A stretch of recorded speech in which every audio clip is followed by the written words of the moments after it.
Hello students, today we are here discuss our chapter number 1। ठीक है, आज हम अपना चैप्टर 1 डिस्कस करेंगे और इस चैप्टर का नेम है भोजन और पोषण। ठीक है, मतलब जो भोजन हम ग्रहण करते हैं और उससे हमें क्या क्या पोषण मिलता है। चलिए डिस्कस करते हैं। सभी सजीव आकार व नाप में अत्यधिक भिन्नता के होते हुए भी अपनी क्रियाओं में कुछ समानताएं प्रदर्शित करते हैं। भोजन सभी सजीवों की आधारभूत आवश्यकता है। हमें जीवन यापन के लिए भोजन की आवश्यकता होती है। भोजन हमें कार्य करने के लिए ऊर्जा प्रदान करता है। यह हमें शक्ति प्रदान करता है और हमारे शरीर को स्वस्थ रखता है तथा बीमारियों से भी लड़ता है। ठीक है, हम भोजन जो खाते हैं उसमें कार्बोहाइड्रेट, वसा, प्रोटीन, विटामिन तथा खनिज लवण होते हैं। इन घटकों को पोषक तत्व कहा जाता है। विभिन्न पोषक तत्व हमारे शरीर व स्वास्थ्य की विभिन्न प्रकार से सहायता करते हैं। शरीर उचित पोषण के लिए पोषक तत्वों का प्रयोग करता है। ठीक है, अब फर्स्ट टॉपिक हमारा आता है पोषण। पोषण होता क्या है? ठीक है, शक्ति प्रदान करने के लिए, शरीर के विकास के लिए तथा शरीर के सभी भागों को सुव्यवस्थित रखने में शरीर जिस प्रकार भोजन का उपयोग करता है वह प्रक्रिया पोषण कहलाती है। ठीक है, आधारभूत क्रियाएं जो कि सभी सजीव प्रदर्शित करती हैं जीवन की प्रक्रियाएं कही जाती हैं। पोषण, श्वसन वृद्धि, उत्सर्जन, गति, पुनर्निर्माण एवं बाध्य उत्तेजना कुछ आधारभूत जीवन प्रक्रियाएं हैं। इन जीवन प्रक्रियाओं को करने के लिए शरीर का निरंतर ऊर्जा की आवश्यकता होती है। यह ऊर्जा भोजन से हमें मिलती है। ठीक है, जो यह शरीर ग्रहण करता है। ओके, जो ऊर्जा हम खाने से लेते हैं वो हमें ग्रहण करता है हमारा शरीर। नेक्स्ट है पोषण के प्रकार। कितने प्रकार होते हैं पोषण के? पोषण सामान्यतः 2 प्रकार का होता है। ओके, स्वपोषण। स्वपोषण में प्राणी अपना भोजन बनने के लिए अकार्बनिक पदार्थों का उपयोग करते हैं। हरे पौधे व कुछ जीवाणु स्वपोषी। स्व मतलब अपने आप, पोषी मतलब भोजन बनाने वाले। पौधे क्या होते हैं? अपना खाद्य स्वयं बनाते हैं होते हैं। हरे पौधे प्रकाश की उपस्थिति में अपने भोजन को संश्लेषित करने के लिए जैसे अकार्बनिक पदार्थों, कार्बन डाइऑक्साइड, ठीक है, जल व खनिज लवणों का उपयोग करते हैं। यह प्रकाश संश्लेषण की प्रक्रिया के माध्यम से होता है। ओके, सेकेंड हमारा क्या है पोषण का प्रकार?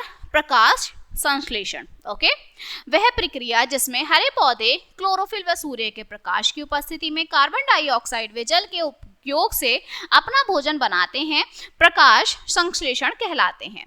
प्रकाश का अर्थ सूर्य का प्रकाश या रोशनी से तथा संश्लेषण का अर्थ निर्माण से है। हरे पौधे में एक हरे रंग का पदार्थ होता है जिसे क्लोरोफिल कहते हैं, जो सूर्य प्रकाश की ऊर्जा का अवशोषित करता है। जब सूर्य का प्रकाश क्लोरोफिल के कणों पर पड़ता है तो ऊर्जा उत्सर्जित होती है। यह ऊर्जा अवशोषित होकर भोजन मतलब जो ग्लूकोज होता है निर्माण को सम्मिलित करने के लिए कार्बन डाइऑक्साइड जो है बनाती है, जो हरे पौधों में स्टार्च के रूप में संग्रहित हो जाती है। ठीक है, इसी समय ऑक्सीजन भी वातावरण में उत्सर्जित हो जाती है। प्रकाश संश्लेषण के लिए संतुलित समीकरण है। ओके, ये एक हमारी इक्वेशन है। 6CO2 मतलब कार्बन डाइऑक्साइड प्लस जब पानी रिएक्ट करते हैं दैट गिव्स C6H12O6 मतलब ग्लूकोज। ठीक है, ये केमिकल फॉर्मूला है ग्लूकोज का प्लस O2 मतलब जो ऑक्सीजन है वो बाहर चली जाती है। ओके, ये आपका कुछ प्रयोग दिए हुए हैं। देखिए, पहला प्रयोग क्या है? सूर्य का प्रकाश संश्लेषण के लिए बहुत आवश्यक है। किस तरह से आवश्यक है ये यहाँ पर आपको दिया हुआ है। प्रयोग के लिए एक जलीय पौधे की कुछ टहनियां, एक फनल, एक बीकर, एक परीक्षण नली तथा कुछ जल लेते हैं।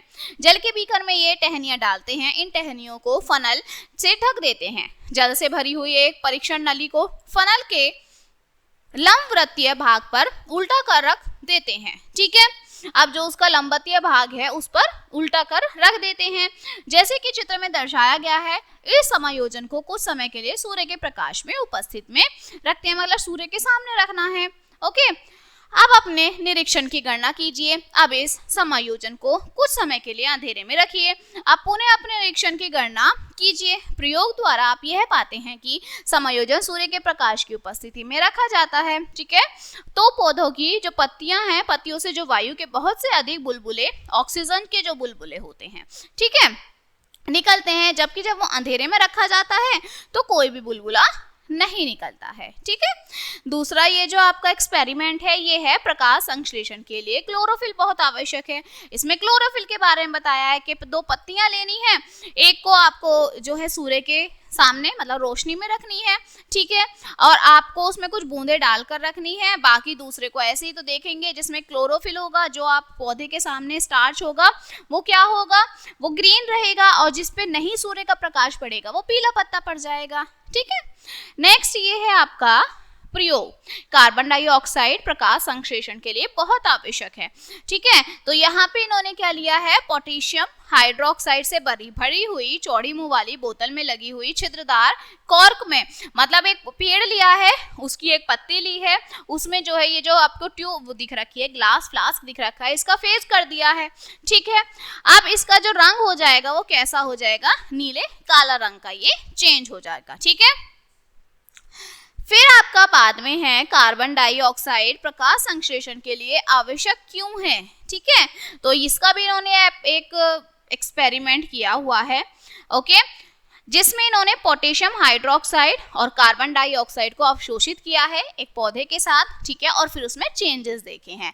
ठीक है, तो इसके चेंजेस में क्या हुआ है कि जब वो पोटेशियम हाइड्रोक्साइड के संपर्क में रहती है बोतल, तो नीले काले रंग की नहीं होती। ठीक है, और अगर वो नहीं रहती तो वो हो जाती है। ठीक है, चलिए ये तो आपके एक्सपेरिमेंट्स थे, आगे हम चलते हैं। नेक्स्ट है आपका परशोषण। ठीक है, परशोषण क्या होता है, जंतु अपना जो भोजन है वो स्वयं नहीं बना सकते, अतः वे भोजन के लिए पौधों या दूसरे जंतुओं पर निर्भर रहते हैं।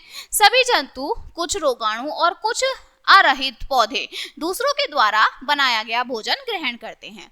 इस प्रकार का पोषण परपोषण तथा प्राणी जो अपना भोजन परपोषण द्वारा ग्रहण करते हैं, परपोषी मतलब पर दूसरों पर, और पोषण भोजन के लिए आश्रित। ठीक है, मतलब दूसरों पर भोजन के लिए जो आश्रित रहते हैं, ओके, कहलाते हैं। परपोषी अपना भोजन मृत जीवियों से तथा सजीवों से प्राप्त करते हैं। परपोषी अपना भोजन विभिन्न तरीकों से प्राप्त करते हैं। परपोषण के निम्नलिखित प्रकार होते हैं। ठीक है, पहला है मृत पोषी। परपोषी जो कि सजीवों के मृत व सड़े गले शरीर को खाते हैं, वे मृतपोषी कहलाते हैं। जैसे कुकुरमुत्ता व भुकड़ी फफूंदी सड़ी गली सब्जियों के ऊपर उगते हैं। ठीक है, तथा अक्सर जंगलों में जमीनों पर या मृत पत्तियों की सतह पर प्राय उगते हुए देखे जा सकते हैं। ओके, अतः ये जो पौधे हैं ये मृतपोषी होते हैं। ओके, सेकंड आपके क्या कहलाता है, परजीवी। परजीवी क्या होते हैं, परपोषी जो कि दूसरे सजीवों के शरीर पर रहते हैं और उनसे अपना भोजन प्राप्त करते हैं, परजीवी कहलाते हैं। वे जीव जिनसे ये पूर्णतः या आंशिक रूप से भोजन ग्रहण करते हैं पोषक कहलाते हैं, उन्हें हम क्या बोलते हैं, पोषक बोलते हैं। ठीक है, डोडर या अमरबेल एक पूर्णतः परजीवी है। यह पौधा गुलाबी रुई जैसा दिखता है। यह दूसरे पौधे के चारों ओर लिपट जाता है, उन्हें चूसता है तथा भोजन ग्रहण कर लेता है। बांदा एक आंशिक परजीवी है। इसकी पत्तियां हरी होती हैं तथा अपना भोजन स्वयं बना सकता है। यह भोजन व खनिज लवण ग्रहण करने के लिए कुछ निश्चित वृक्षों के तने व शाखाओं पर क्या है, उगता है। ठीक है, कुछ परजीवी जंतु जो कि सजीवों से भोजन ग्रहण करते हैं तथा इस प्रक्रिया में उन्हें हानि पहुंचाते हैं। चीलर मतलब जुएं, गोलकृमि और फीताकृमि इन प्राणियों के शरीर पर या इनके अंदर पाए जाते हैं। परजीवी जीवों के उदाहरण ये होते हैं। ठीक है, चलिए आगे चलते हैं जो आपके सहजीविता। अब ये सहजीविता क्या होती है, इस प्रकार के परपोषण में दो प्राणी एक साथ रहते हैं। ठीक है, दो अलग अलग प्राणी हैं और वो क्या रहते हैं, एक साथ रहते हैं। ठीक है, तथा एक दूसरे को लाभ पहुंचाते हैं। उदाहरणार्थ लाइकेन और फफूंद दोनों एक साथ रहते हैं और एक दूसरे को लाभ पहुंचाते हैं। फफूंद शैवाल से प्राप्त करती है तथा इसके बदले में शैवाल खनिज फफूंद से पदार्थ जल नाइट्रोजन से प्राप्त करता भोज्य पदार्थ है। ठीक है, फोर्थ आपका आता है जंतु समतोषी। अब ये जंतु समतोषी क्या होता है, अधिकतर जंतु समपोषी प्रकार का पोषण करते हैं। वे अपना भोजन पौधों व जंतुओं से ठोस अवस्था में प्राप्त करते हैं, परंतु एक जीव से दूसरे जीव पर स्थानांतरित होते हुए कोई भी चीज सर्वप्रथम पौधों के द्वारा बनाई जाती है। ठीक है, हम कुछ भी ग्रहण करते हैं वो हमें पौधों से ही मिलती है, पौधों के द्वारा ही मिलती है। ठीक है, इसलिए ये पौधे उत्पादक कहे जाते हैं तथा जंतु भोजन के लिए उपभोक्ता कहे जाते हैं। ठीक है, भोजन ग्रहण करने की प्रकृति के आधार पर जंतुओं को निम्नलिखित समूह में बांटा जाता है। हम अलग अलग जंतुओं को डिवाइड कर देते हैं। कैसे? सबसे पहले हमारा आता है शाकाहारी जंतु। ठीक है, वे जंतु जो कि पौधों व उनके भागों को खाते हैं शाकाहारी या वनस्पति ग्रही जंतु कहलाते हैं। खरगोश, भेड़, बकरी, जुराफ, हिरण, जेब्रा, गाय, हाथी आदि शाकाहारी जानवर होते हैं। ठीक है, दूसरा हमारा आता है मांसाहारी। वे जंतु जो दूसरे जीवों का मांस खाते हैं मांसाहारी जंतु कहलाते हैं। जैसे शेर, चीता, तेंदुआ, भेड़िया आदि मांसाहारियों की श्रेणी में आते हैं। ठीक है, थर्ड हमारा आता है सर्वाहारी। सर्वाहारी क्या होते हैं? देखिए, कुछ जंतु पौधे व जंतु दोनों को खाते हैं, ऐसे जंतु सर्वाहारी कहलाते हैं। जैसे कुत्ता, बिल्ली, भालू, मोर, कौवा, बंदर, मुर्गी आदि सर्वाहारी हैं। मानव भी, जो मनुष्य होता है वो भी एक सर्वाहारी होता है, क्योंकि वो आपके फल मतलब जो हमें पेड़ से मिलता है भोजन वो भी खाता है और जो मांस होता है वो भी खाता है। चलिए आगे है मांसाहारी पौधे। कुछ पौधे भोजन के लिए जंतुओं पर निर्भर रहते हैं, वे मांसाहारी पौधे कहलाते हैं। इस प्रकार के पौधों के कुछ उदाहरण देखिए यहाँ पर हमें दिए हुए हैं। सबसे है घटपर्णी का पौधा। केतली के आकार वाला यह पौधा कीटों को, जो कीट होते हैं, छोटे छोटे कीड़े मकोड़े होते हैं, उनको पकड़ता है। इस पौधे के शीर्ष पर एक ढक्कन होता है जो कि अत्यधिक वर्षा को इसमें प्रवेश करने से रोकता है। यह ढक्कन कीड़ों को आकर्षित करने के लिए रंग बिरंगा बना होता है। किसी कीट को इसमें पहुंचने से पहले बहुत चिकना तल पार करना होता है और इसके बाद नीचे की ओर नुकीले बाल व घुंडियां होती हैं। इस रुकावट के बाद कीट अपने कदमों पर नियंत्रण नहीं रख पाता और पर्णफलक घट की ताली में भरे जो तरल पदार्थ में गिर जाता है, जो उसके ऊपर चिकना पदार्थ होता है उसमें गिर जाता है। नेक्स्ट है वीनस फ्लाई ट्रैप। ओके, यह पौधा भी मांसाहारी पौधों का एक अच्छा उदाहरण है। इस पौधे की प्रत्येक पत्ती बीच में से खुली हुई होती है। ठीक है, खुली हुई होती है, 2 फलकों से जुड़कर बनी होती है। प्रत्येक फलक पर 3 मुड़े हुए बाल इसकी सतह पर पाए जाते हैं तथा फलकों की बाह्य कोरों कठोर हुड्डियों वाली झब्बेदार किनारियों युक्त होती हैं। यदि 2 घुंडियां आपस में स्पर्श करती हैं तो यह फलकें जो हैं क्या हो जाती हैं? बिल्कुल बंद हो जाती हैं। ठीक है, बहुत छोटे कीट दोनों फलकों में बंद होने से बचकर भाग जाते हैं, परंतु बड़ा कीट इनमें जो है फंस जाता है। कुछ घंटों के बाद ये फलकें कीट के शरीर को पचाने के लिए ग्रंथि से, जो इनकी ग्रंथियां होती हैं उनमें रसायनों का निर्माण करती हैं। ओके, छोटे कीट साधारणतः इसके शिकार होते हैं। ओके, परंतु कभी कभी जंतु जैसे मेंढक भी इसके शिकार हो जाते हैं। ओके, नेक्स्ट हमारा इसमें ही अपमार्जक। अब अपमार्जक क्या होता है? जंतु जैसे गिद्ध, लोमड़ी, भेड़िया, ओके, लक्कड़बग्गा आदि मृतजीवी वे सड़े गले जानवरों को जो है खाते हैं, इसलिए इन्हें हम क्या बोलते हैं? अपमार्जक कहते हैं। ओके, चलिए नेक्स्ट हमारा है परपोषण के प्रकार। अब परपोषण के क्या प्रकार होते हैं? ओके, सबसे पहले आता है विभिन्न प्रकार होते हैं। ठीक है, फर्स्ट है अमीबा में पोषण। अब ये अमीबा जो है इसमें क्या होता है? पोषण होता है। देखते हैं, अमीबा एक कोशिकीय जीव है। यह धीमी गति से बहने वाली जल धाराओं तथा तालाबों में पाया जाता है। अपने कूटपाद या पादाब के इस्तेमाल से यह मृत जीवी की सतह पर या तली में बहुत धीरे धीरे चलता है। अमीबा पानी में रहने वाले दूसरे जीवों को खाता है जो उससे छोटे होते हैं। जब यह कोई शिकार पाता है तो उसे पाभाद, ठीक है, पादाब से चारों तरफ से घेर लेता है। पादाब पूरी तरह से जीव को घेरकर इसे चारों ओर से क्या करता है? जकड़ लेता है। ठीक है, नेक्स्ट है पैरामीशियम में पोषण। पैरामीशियम भी एक एक कोशीय प्राणी है। यह सीरिया की सहायता से चारों ओर से घिरे जल के द्वारा भोज्य कण ग्रहण करता है। ओके, नेक्स्ट है हाइड्रा। हाइड्रा में पोषण क्या होता है आपका, ये आपका क्या है, हाइड्रा है। ओके, हाइड्रा में पोषण, हाइड्रा एक बहुकोशीय प्राणी जीव है। भोजन को पकड़ने के लिए इसमें स्पर्शक होता है। यह स्पर्शक शिकार को पकड़ लेते हैं, तब सिकुड़ते हैं और धीरे धीरे मुंह की तरफ जो है मुड़ जाते हैं। मुंह खुलता है और भोजन को अंदर ये क्या करते हैं, ले जाते हैं। ठीक है, चलिए आगे है घरेलू मक्खी में पोषण। अब घरेलू मक्खी देखते हैं। घरेलू मक्खी भोजन पर बैठती है। इसकी जो लार है वो भोजन पर प्रोबोसिस के चारों ओर फैल जाती है। लार में उपस्थित एंजाइम भोजन को पचाते हैं तथा इसका घोल बनाते हैं। तब यह घुला हुआ भोजन प्रोबीजियम से होकर चूस लिया जाता है। ओके, नेक्स्ट है आपकी मच्छरों में पोषण। अब देखिए मच्छर जो हमें रात को काटते हैं उनमें भी क्या होता है, पोषण होता है। चलिए, मच्छर काटकर वे चूसकर अपना भोजन ग्रहण करते हैं। मादा मच्छर खून चूसती है। वे पहले जंतु की त्वचा को काटते हैं, फिर लार को प्रवेश कराते हैं। इसके बाद वे त्वचा से खून को चूस लेते हैं। ओके, नेक्स्ट और लास्ट है तितली में पोषण। तितलियां प्रोबेसिस के द्वारा फूलों से रस को चूसती हैं। ओके, चलिए आगे चलता है पोषण की प्रक्रिया में चरण। पोषण जो आपका विषमपोषी पोषण के मुख्य चरण निम्नलिखित होते हैं। पहला है अंतग्रहण। अंतग्रहण मतलब यह वह प्रक्रिया है जिसके द्वारा भोजन को पकड़ा और ग्रहण किया जाता है। यह अनेक प्रकार के जीवों में भिन्न भिन्न होता है। उदाहरणार्थ अमीबा अपना भोजन यूडोपीडिया की सहायता से ग्रहण करता है।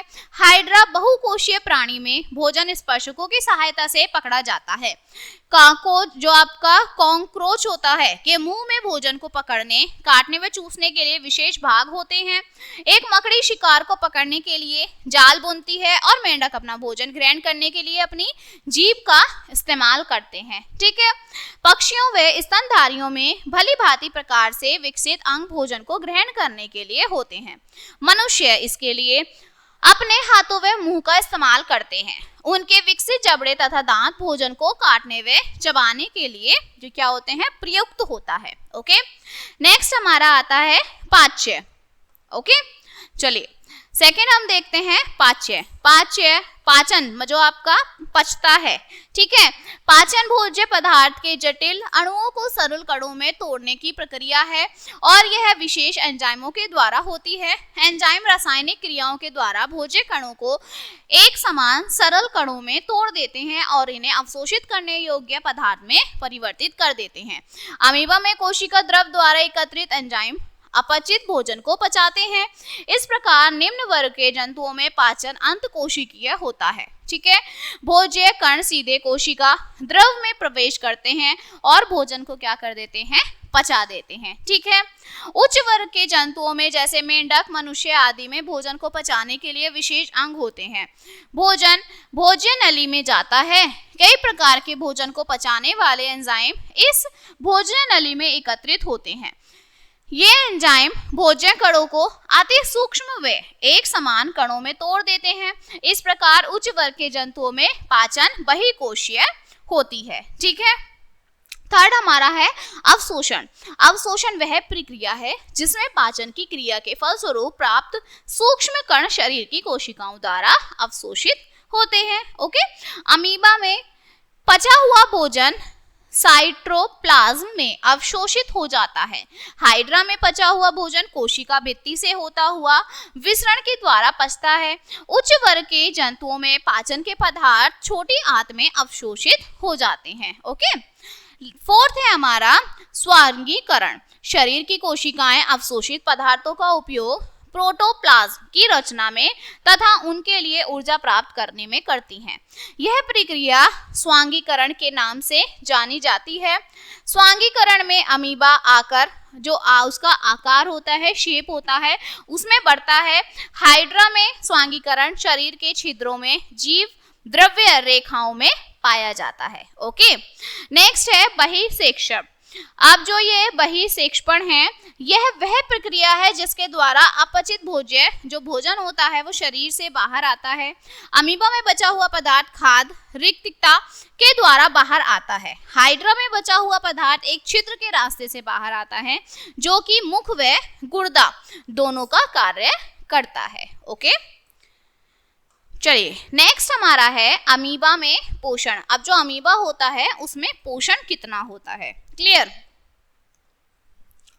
अमीबा का भोजन जीवाणु, सूक्ष्म शैवाल और दूसरे अन्य छोटे छोटे कणों से मिलकर बना होता है। जब कोई अमीबा अपने भोजन के करीब आता है, यह भोजन को अपने शरीर के किसी अंग द्वारा पकड़ता है, जिन्हें धोखा देने वाले पैर या स्यूडोपीडिया कहा जाता है। जल्द ही स्यूडोपीडिया भोजन को चारों ओर से घेर लेता है। भोज्य कण पानी की एक बूंद के साथ खाद्य रिक्तता बनाते हैं। पचाने वाले एंजाइम्स अमीबा के शरीर में एकत्रित होते हैं जो भोजन को पचाने में क्या करते हैं, मदद करते हैं। पचा हुआ भोजन कोशिका द्रव्य में अवशोषित हो जाता है और बिना पचा हुआ भोजन शरीर के किसी एक अंग द्वारा त्याग दिया जाता है। ठीक है, उसे त्याग देते हैं। नेक्स्ट है मनुष्यों में पोषण। अब जो मनुष्य होते हैं उनमें पोषण कैसे होता है। मनुष्य में होठ, जबड़े, दांत, जीभ और हाथ अंत ग्रहण की प्रक्रिया में सहायता करते हैं। ठीक है, अंत ग्रहण के बाद जो भोज्य कण अति सूक्ष्म एक समान कणों में टूट जाते हैं जो शरीर के द्वारा उपयोग किए जाते हैं। यह भोजन नली या पाचन तंत्र में चला जाता है। पाचन की क्रिया फलस्वरूप प्राप्त अति सूक्ष्म समान कण रक्त में प्रवेश करते हैं तथा शरीर के विभिन्न भागों में स्थानांतरित हो जाते हैं, जहां वे कोशिकाओं द्वारा ऊर्जा प्राप्त करने के लिए अवशोषित हो जाते हैं। ठीक है, बिना पचा हुआ भोजन मल के द्वारा शरीर से बाहर आ जाता है। ओके, वो शरीर के बाहर चला जाता है। नेक्स्ट, मनुष्य का पाचन तंत्र। अब जो ह्यूमन बीइंग होते हैं उनका पाचन तंत्र कैसा होता है। ओके, मनुष्य की कोशिकाएं जिस रूप में भोजन ग्रहण किया जाता है उस रूप में भोजन ग्रहण नहीं कर सकती। अतः ये जो क्या है, ये क्या करती हैं, ये अति सूक्ष्म समान कणों में रूपांतरित होता है। जटिल भोजन को सरल कणों में रूपांतरित करके अवशोषित करने की प्रक्रिया को पाचन कहा जाता है। वे अंग जो भोजन को पचाने में सहायता करते हैं एकत्रित होकर एक तंत्र का निर्माण करते हैं जिसे क्या बोलते हैं, हम पाचन तंत्र बोलते हैं।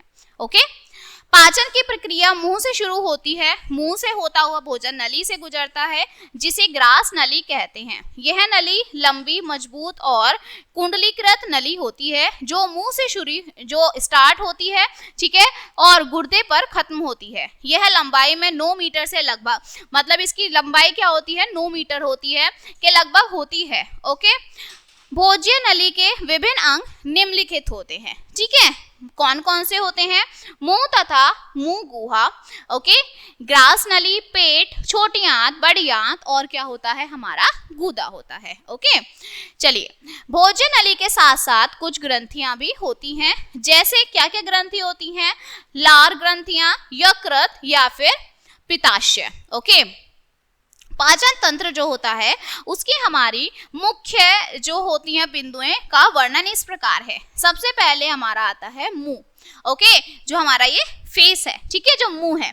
मनुष्य में भोजन मुंह के अंदर चमता, जो हमारा मुंह है ये है, यहाँ से ही तो हम खाना जाता है हमारा अंदर, तो भोजन मुंह के अंदर चबाया जाता है। सामने के दांत भोजन को टुकड़ों में काटते हैं तथा पीछे के दांत इस भोजन को चबाते हैं। इस समय जीभ भोजन को लार के साथ मिलाती है जो कि लार ग्रंथि में बनती है।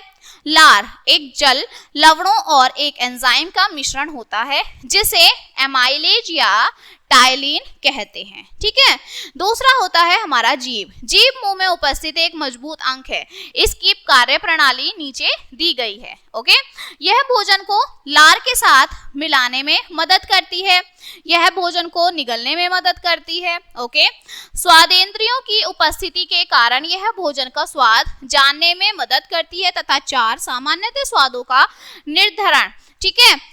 निर्धारण करती है, जैसे मीठा, तीखा, नमकीन, कड़वा। हमारी जो टंग होती है, जीभ होती है, वो हमें यही तो बताती है, टेस्ट बताती है।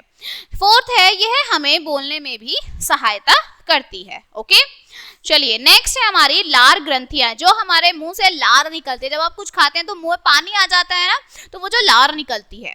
हमारे मुंह में लार ग्रंथियों के 3 जोड़े होते हैं। एक द्रवयुक्त पदार्थ लार कहलाता है, जो लार ग्रंथियों द्वारा बनता है। ओके, यह भोजन को पचाने में सहायता करता है। लार में एक एंजाइम होता है, क्लियर है, जो हमारा लार है उसमें एक एंजाइम होता है जिसे इमाइलेज या टाइलिन कहते हैं। इमाइलेज स्टार्च में क्रिया करके इसे शर्करा में परिवर्तित कर देता है, जिसे अमाइलेज कहते हैं। शर्करा मीठी होती है तथा पानी में घुलनशील होती है। थर्ड होता है हमारे दांत, जो टीथ होते हैं, ठीक है। अपना जीवन काल में मनुष्य के दांतों के 2 समूह होते हैं, प्राथमिक दांत तथा स्थायी दांत। प्राथमिक दांत दूध के दांत या झड़ने वाले दांत कहलाते हैं। ओके, जब बच्चा 6 महीने का हो जाता है तो ये दांत निकलने शुरू हो जाते हैं। देखा, छोटा बच्चा 6 महीने का होता है, उसके छोटे छोटे दांत आ जाते हैं। प्रत्येक जबड़े में दूध के दांत 10 तथा कुल मिलाकर 20 दांत होते हैं। प्रत्येक जबड़े में 4 कृतंग, 2 छेदक, 4 अग्रज वर्णक होते हैं। कोई चरवर्णक दांत नहीं होता, ठीक है। दूध के दांत गिरने के बाद स्थायी दांत निकलने शुरू होते हैं। पहला स्थायी दांत 6 से 7 वर्ष की आयु में निकलता है। 6 से 12 वर्ष की आयु के बीच दूध के दांत स्थायी दांतों में परिवर्तित हो जाते हैं। देखिए, दूध के दांत सारे टूट जाते हैं, फिर दोबारा नए दांत आते हैं। आखिरी स्थायी दांत 17 वर्ष की आयु के बाद निकलता है। ओके, प्रत्येक जबड़े में 16 तथा कुल मिलाकर 32 स्थायी दांत होते हैं। ये प्राथमिक दांतों की अपेक्षा बड़े होते हैं। प्रत्येक जबड़े में 4 कृंतक, 2 छेदक, 4 आपके अग्रवर्णक और 6 आपके चरवर्णक दांत होते हैं। प्रत्येक जबड़े में आखिरी चरवर्णक दांत बहुत देर में निकलता है, जिसे अक्कल दाढ़ भी कहते हैं। ओके, जो आपका अक्कल दाढ़ होती है वो सबसे बहुत लेट निकलता है, ठीक है। कृतक चपटे होते हैं तथा भोजन को काटने में सहायता करते हैं। इनके बराबर में छेदक दांत होते हैं, वे नुकीले होते हैं और जिनसे भोजन को फाड़ने में सहायता मिलती है, ठीक है। अगर्च वर्णन और चरवर्णक दांत भोजन को तोड़ने व पीसने में क्या करते हैं, मदद करते हैं, सहायता करते हैं।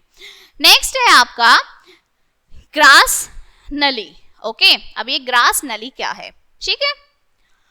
ग्रास नली मुंह गुहा को आमाशय के साथ जोड़ती है, इसे भोज्य नली कहते हैं। यहाँ भोजन का कोई पाचन नहीं होता, यह केवल भोजन को आमाशय में पहुंचाने का ही क्या करती है, कार्य करती है, ठीक है। फिर आता है आमाशय। ग्रास नली की मांसपेशियां भोजन को खींचकर उसे निचोड़कर नीचे की ओर आमाशय में भेजती हैं तथा लार मांसपेशियों में एक स्नेहक की भांति कार्य करती है, जिसे भोजन आसानी से नीचे की ओर जो है आपका फिसल जाता है। जब आप खाते हैं तो यहाँ ये जो होती है, ठीक है, ये आपकी आमाशय नली होती है। आमाशय की दीवार होती मजबूत है। वयस्क मनुष्य को यह 2-3 लीटर भोजन रख सकती है, ठीक है। मनुष्य को मथने के लिए मांसपेशियां सिकुड़ती हैं, ठीक है, और फैलती हैं तथा एंजाइम्स व न्यूक्लियस के साथ मिल जाती हैं। यह मिश्रण अम्लीय मिश्रण कहलाता है। आमाशय की दीवारों को कोशिकाएं ठीक है, जठर रस स्त्रावित करती हैं। यह एक रंगहीन द्रव होता है जिसमें जल, कुछ लवण, हाइड्रोक्लोरिक अम्ल तथा एक एंजाइम होता है। एक एंजाइम को पेप्सिन कहते हैं, ठीक है। पेप्सिन प्रोटीन को पचाता है तथा हाइड्रोक्लोरिक एसिड जो आपका HCl भोजन में उपस्थित रोगाणु को मारने में सहायता करता है। पेट के आंतरिक भाग में उपस्थित आमाशय मजबूत व थैलीनुमा होता है। यह 2-3 घंटे के लिए भोजन को भंडारित करता है, तब आंशिक रूप में पचा हुआ भोजन यहाँ से छोटी आंत में कहाँ चला जाता है। ओके, फिर आती है आपकी छोटी आंत। छोटी आंत एक लंबी कुंडलीकृत नली होती है। यह लगभग 7 मीटर लंबी तथा 2.5 सेंटीमीटर चौड़ी होती है। यह आमाशय के नीचे होती है। छोटी आंत के विभिन्न भागों के नाम भिन्न भिन्न होते हैं। आमाशय का अगला भाग ग्रहणी कहलाता है। ओके, बीच का क्षेत्र जो है आपका जेजुनम कहलाता है और नीचे का भाग एलियम कहलाता है। एल्मीय मिश्रण आमाशय से बाहर आकर ग्रहणी में जाता है, जहां पर अग्नाशय के द्वारा इस वक्त जो आपका स्त्रावित अग्नाशय रस तथा पित्ताशय द्वारा स्त्रावित पित्ताशय रस के साथ मिश्रित हो जाती है। ठीक है, जो छोटी आंत से भोजन का पाच्य व अवशोषण होता है। छोटी आंत की भीतरी जो भित्ति होती है वो छोटे छोटे लाखों प्रवर्धों से ढकी होती है जिन्हें विलाई हम कहते हैं। ठीक है, विलाई की कोशिकाएं उन एंजाइमों को स्रावित करती हैं जो भोजन का पाचन करते हैं। पचा हुआ भोजन रक्त के द्वारा अवशोषित कर लिया जाता है और बचा हुआ अपचित भोजन बड़ी आंत के रास्ते से बाहर निकाल देते हैं। ओके, नेक्स्ट हमारा आता है बड़ी आंत। ठीक है, बड़ी आंत में भोजन के पाचन का कोई क्रियावंत नहीं होता, अतः यह जल को अवशोषित करने में सहायता करती है तथा गुदा के द्वारा बिना पचे हुए अनावश्यक ठोस को बाहर निकालने में भी मदद करती है। बड़ी आंत लगभग 1.5 मीटर लंबी होती है। इसके 3 भाग होते हैं, सीकम, कोलन और मलाशय। सीकस, जो आपका सीकस है, एक छोटी शिरा है जो छोटी व बड़ी आंत के मिलन स्तर पर स्थित होती है। कोलन बड़ी आंत का एक क्या है, विस्तृत क्षेत्र है जो कि सीकम से शुरू होता है और मलाशय पर खत्म हो जाता है। ठीक है, मलाशय एक छोटी नली है जो कोलन की अपेक्षा अधिक चौड़ी होती है तथा जो गूदे पर जो है आपकी खुलती है। ओके, 8th है आपका यकृत तथा अग्नाशय। अब ये यकृत और आपके अग्नाशय क्या होता है? ठीक है, ये विशेष अंग हैं जो पाचन क्रिया के साथ जुड़े होते हैं। यकृत एक रस स्रावित करता है जो पाचन क्रिया में सहायता करता है तथा एक छोटी थैली में एकत्रित करता है जिसे पित्त की थैली कहते हैं। अग्नाशय एक इंसुलिन नामक पदार्थ स्रावित करता है। शरीर में शर्करा की नियमित मात्रा के लिए इंसुलिन जो है वो बहुत ही ज्यादा क्या होती है, महत्वपूर्ण होती है। ओके, ये आपकी एक टेबल दी हुई है। कुछ खनिज लवणों के अच्छे खाद, जैसे मुख में आपका लार होता है। ठीक है, ये भोजन की क्रिया मंड है और ये उत्पादक शर्करा। आमाशय में जठर रस होता है, पेप्सिन। प्रोटीन होता है इसे जो आपका भोजन की क्रिया प्राप्ति, और पेप्टाइड तथा एमोनियम आम्ल होता है।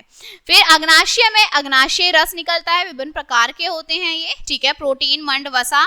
ठीक है, ये भी पेप्टाइड तथा एमोनियम आम्ल को क्या करता है, उत्पाद करता है। छोटी आंत जो है आंतरीय रस निकालती है। ओके, विभिन्न प्रकार के एंजाइम्स, आंशिक रूप से पचा हुआ जो प्रोटीन तथा कार्बोहाइड्रेट आमाशय और अग्नाशय से रस द्वारा होता है। ग्लूकोज व अन्य आपके साधारण शर्करा का रस निकलता है। नेक्स्ट है आपका भोजन से ऊर्जा। अब जो हम भोजन खाते हैं उससे हमें क्या मिलती है, ऊर्जा मिलती है। ओके, हम जानते हैं कि भोजन हमें कार्य करने के लिए तथा खेलने के लिए ऊर्जा प्रदान करता है। ऑक्सीजन जिससे हम सांस लेते हैं हमें भोजन से ऊर्जा प्राप्त करने में सहायता करती है। ऑक्सीजन के द्वारा अवशोषित भोजन को मुक्त ऊर्जा में बदलने की क्रिया श्वसन कहलाती है। पचा हुआ भोजन रक्त में अवशोषित होता है। रक्त अवशोषित भोजन को शरीर के एक भाग से दूसरे भाग में स्थानांतरित करने में मदद करता है जहां इसकी आवश्यकता होती है। पूरे शरीर में रक्त जिन अंगों से होकर बहता है वे मिलकर रक्त परिसंचरण तंत्र का निर्माण करते हैं। आगे के अध्यायों में आप इन तंत्रों के जो है बारे में पढ़ेंगे। ओके, चलिए नेक्स्ट है जुगाली करने वाले पशुओं में पाचन तंत्र कैसे होता है। चरने वाले पशु जैसे आपके गाय, बैल, भेड़, ऊंट है, हिरन है, ठीक है, या फिर आपका बकरी है, जिराफ है, जुगाली करने वाले पशु होते हैं। जुगाली करने वाले पशु उन जंतुओं को कहा जाता है जो कि खाना खाने के बाद उसे चबाते हैं तथा जिसके अलग अलग जो है क्या होते हैं, खुर होते हैं। ठीक है, इन चौपाए पशुओं में आमाशय 4 उपभोगों, जो आमाशय है उसके 4 भाग होते हैं, बटा होता है। ये आमाशय के चारों अलग अलग उपभाग या गुहाएं हैं। ठीक है, र्यूमन, रेटिकुलम, ओनासम और ओबोमेस। इस प्रकार का आमाशय संयुक्त आमाशय कहलाता है। ये पशु चारा व घास बहुत जल्दी खाते हैं तथा बाद में आराम से चारे को चबाते हैं। चबाने की यह प्रक्रिया जुगाली कहलाती है। जंतु जैसे भेड़ व हिरन भी जुगाली करने वाले जंतु ही होते हैं। ओके, जंतुओं को भोजन पहले जिस गुहा में प्रवेश करता है उसे यूरमन या पाउच कहते हैं, जो कि सबसे बड़ा भाग है। इसके बाद भोजन दूसरी गुहा में प्रवेश करता है जिसे ओनासम कहते हैं। क्लियर। नेक्स्ट है आपका, इन गुहाओं में भोजन मुलायम होता है, ठीक है, सॉफ्ट हो जाता है तथा एक मुलायम पदार्थ में बदल जाता है जिसे पागूर कहते हैं। जब जंतु आराम करता है तब रेटिकुलम की कोशिकाएं पागूर को लार के साथ मिलाकर चबाने के लिए वापस मुंह में भेजती हैं। जंतु जबड़े की गोलाकार गति में भोजन को चबाते हैं। अब भोजन र्यूमन में पहुंचता है, फिर रेटिकुलम से तीसरी गुहा ओनासम में, इसके बाद चौथी गुहा जो होती है ओबोमेसम में पहुंचता है। यह भोजन पाचक रस के साथ मिल जाता है। ओबोमेसम से भोजन संपूर्ण पाचन के लिए दांत में प्रवेश करता है। पचा हुआ भोजन रक्त में अवशोषित हो जाता है तथा शरीर के साथ जो है भागों में पहुंच जाता है। ओके, नेक्स्ट आता है हमारा दांतों के प्रकार। जो ये दांत हमारे दांत होते हैं, इनके प्रकार क्या क्या हैं। एक जंतु के दांत उसके शिकार को पकड़ने में या भोजन को काटने, चूर चूर करके वह पीसने में या सुरक्षा व हमला करने में उपयोग किए जाते हैं। अधिकतर जंतुओं के 4 प्रकार के दांत होते हैं जो कि निम्नलिखित हैं। सबसे पहले है कृंतक। ओके, कृंतक जंतु के मुख्य काटने वाले दांत होते हैं। इनके नुकीले सीधे कटे हुए किनारे तथा एक जड़ होती है। जबड़े में कुल मिलाकर 4 तथा प्रत्येक आधे जबड़े में 2 कृंतक होते हैं। सामने के कृंत दांत लंबे तथा अन्य दांतों के समान ही होते हैं। हाथियों में ऊपर के जबड़े के 2 कृंतक जीवन भर बढ़ते रहते हैं तथा लंबे व मजबूत हो जाते हैं। यह एक नर हाथी का गुण होता है, ठीक है। नर हाथी में ये क्या होते हैं, लक्षण होते हैं, ठीक है। मांसाहारियों में ऊपर के कृंतक दांत भले प्रकार विकसित होते हैं तथा मांस को फाड़ने के लिए उपयोग किए जाते हैं, ठीक है। चूहों में कृंतक जड़ों पर खुले हुए तथा जीवन भर बढ़ने वाले होते हैं। बैल में ऊपर के जबड़े में जो कृंतक दांत होते ही नहीं हैं। ओके, बैल के अंदर ये दांत नहीं होते हैं। चलिए, सेकंड है आपके छेदक। कृंतक के बराबर में छेदक दांत अपेक्षाकृत अधिक पैमाने होते हैं, ठीक है, नुकीले होते हैं। कृंतक के पीछे जबड़े के प्रत्येक आधे भाग में एक छेदक दांत होता है। ये दांत मांस को फाड़ने में उपयोग किए जाते हैं, ठीक है, तथा मांसाहारियों में ये क्या है, पाए जाते हैं। क्लियर। शाकाहारियों में ये अनुपस्थित होते हैं। इसी वजह से प्रत्येक जबड़े में कृंतक व अग्र चर्णवर्णक के बीच मसूड़ों का खुद भाग दंतहीन होता है। यह भाग डाइएस्टेमा कहलाता है, ठीक है। थर्ड है अग्र चर्णवर्णक। अग्र चर्णवर्णक भोजन को तोड़ने के लिए प्रयोग किए जाते हैं। इनमें नुकीले काटने वाली कोर एक ब्याज आपकी उथला चौड़ा सिरा होता है। यह उथला सिरा कस्प कहलाता है। अग्र चर्णवर्णकों में सामान्यतः 2 कस्प होते हैं, इसलिए ये बाइस्पीडक कहलाते हैं। ऊपरी अग्र चर्णवर्णक में 2 जड़ें होती हैं। बाह्य अग्र चर्णवर्णक में एक ही जड़ होती है। मांसाहारियों में ऊपरी भाग में आखिरी अग्र चर्णवर्णकों की हड्डियों को तोड़ने के लिए तथा मांस को फाड़ने या कतरने के लिए बहुत नुकीले जो हैं आपके क्या होते हैं, कस्प होते हैं, ठीक है। और लास्ट आपका आता है दांत में चर्णवर्णक। ओके, चर्णवर्णक सामान्यतः भोजन को पीसने के लिए उपयोग किए जाते हैं। ओके, इनका आकार अग्र चर्णवर्णकों की भांति होता है। लेकिन इनकी जो एक बड़ी सतह होती है, चर्णवर्णकों में प्राय 3 से 5 कस्प होते हैं तथा 2 या 3 जो हैं जड़ें होती हैं। क्लियर। मांसाहारियों के निचले जबड़े में पहले अग्र चर्णवर्णक हड्डियों को तोड़ने के लिए बहुत नुकीले होते हैं। अग्र चर्णवर्णक जो होते हैं वह चर्णवर्णों की जो ये संयुक्त रूप से चर्ण जो आपके वर्णक दंत इन्हें कहा जाता है, ठीक है। तो ये आपके क्या थे, 4 प्रकार के दांत थे जो हमारे जीवों में होते हैं, ठीक है, जो हमारे जंतुओं में होते हैं। क्लियर। सो ये चैप्टर आपका यहीं पर कंप्लीट होता है। अब इसके कुछ मुख्य बिंदु हम देखते हैं।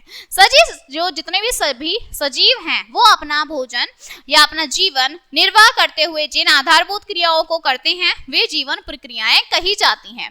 पोषण, श्वसन वृद्धि, उत्सर्जन, पुनर्निर्माण और उद्दीपनों के प्रति उत्तेजनाशीलता कुछ जीवन प्रक्रियाएं होती हैं, ठीक है। ऊर्जा प्रदान करने के लिए, शारीरिक वृद्धि के लिए, शारीरिक क्रियाओं गुणों को सुव्यवस्थित रखने के लिए शरीर जिस प्रकार भोजन का उपयोग करता है वह प्रक्रिया क्या कहलाती है? पोषण कहलाती है। ठीक है, पोषण के दो प्रकार होते हैं, स्वपोषण तथा परपोषण। क्लियर? अब हम पहले देखते हैं स्वपोषण में जो जीव भोजन निर्माण के लिए अकार्बनिक पदार्थों का उपयोग करते हैं। सभी हरे पौधे व कुछ जीवाणु स्वपोषण करते हैं तथा स्वपोषी कहलाते हैं। हरे पौधे जिस प्रकार अपना भोजन बनाते हैं वह प्रक्रिया प्रकाश संश्लेषण कहलाती है। इस प्रक्रिया को निम्नलिखित रासायनिक क्रिया द्वारा प्रदर्शित किया जाता है। कार्बन डाइऑक्साइड जल और उसे हमें कार्बोहाइड्रेट मतलब ग्लूकोज मिलता है और ऑक्सीजन मिलती है। पत्तियों में गैसीय रूपांतरण ग्रंथों के द्वारा होता है। परपोषण में जीवन जो आपके जंतु हैं वो अपने भोजन के लिए दूसरे प्राणियों पर निर्भर रहते हैं। सभी जंतु, कुछ जीवाणु व अरहित पौधे पोषण करते हैं। ठीक है, परपोषण के प्रकार होते हैं मृतपोषी, परजीवी, स्वयंपोषी व स्वपोषी। ठीक है, कुछ पौधे जंतुओं को खाते हैं वे मांसाहारी पौधे कहलाते हैं। घट पर्णी तथा वीनस फ्लाई ट्रैप इसी प्रकार के पौधे हैं। ओके, जो पौधे हैं उत्पादक है तथा जंतु उपभोक्ता होते हैं। भोजन की प्रकृति के आधार पर जीवों को निम्नलिखित वर्गों में वर्गीकृत किया जाता है: शाकाहारी, मांसाहारी, सर्वाहारी, अपमार्जक। ठीक है, जानवरों या जंतुओं में पोषण के चरण इस प्रकार होते हैं: अंतग्रहण, पाचन, अवशोषण, स्वांगीकरण और बहिःक्षेपण। ठीक है, अमीबा में भोजन का अंतग्रहण पादप की सहायता से होता है। पाचन क्रिया में उपयोगी अंग संयुक्त रूप से एक पाचन तंत्र का निर्माण करते हैं। इस तंत्र के मुख्य भाग मुख, जीभ, दांत, ग्रास नली, आमाशय, छोटी आंत व गूदा होता है। हमारे मुख में लार ग्रंथियों के 3 जोड़े होते हैं। ठीक है, 3 पेयर होते हैं। इन ग्रंथियों के द्वारा लार एकत्रित होती है। लार भोजन के पाचन में मदद करती है। यकृत व अग्नाशय पाचन तंत्र के साथ संबंधित विशेष अंग है। ओके, कार्बनिक यौगिकों का समूह एंजाइम कहलाता है तथा पाचन की जो आपकी क्रिया है इसमें उपयोगी होता है। ओके, नेक्स्ट है जुगाली करने वाले जंतुओं में पगुरी करने का गुण पाया जाता है तथा इनमें आमाशय 4 उपभोगों या गुहजाओं में बांटा होता है। जानवरों में दांत कृंतक, छेदक, अग्र चर्णवर्णक प्रकार के होते हैं। इनमें प्रत्येक के भिन्न भिन्न गुण होते हैं जो हमने अभी पीछे डिस्कस किए थे। मनुष्यों में 32 स्थायी दांत होते हैं। प्रत्येक जबड़े में 4 कृंतक, 2 छेदक, 2 अग्र चर्णवर्णक और 6 आपके चर्णवर्णक होते हैं। ठीक है, तो अभी हमने क्या देखा? मनुष्यों में भी दांत देखे। ठीक है, हमने जानवरों के भी दांत देखे। ठीक है, और इस चैप्टर में हमने बहुत सारी चीजें डिस्कस की। ठीक है, तो ये चैप्टर आपका यहीं कंप्लीट होता है and I hope you will understand this chapter. We will meet on the next chapter. Thank you.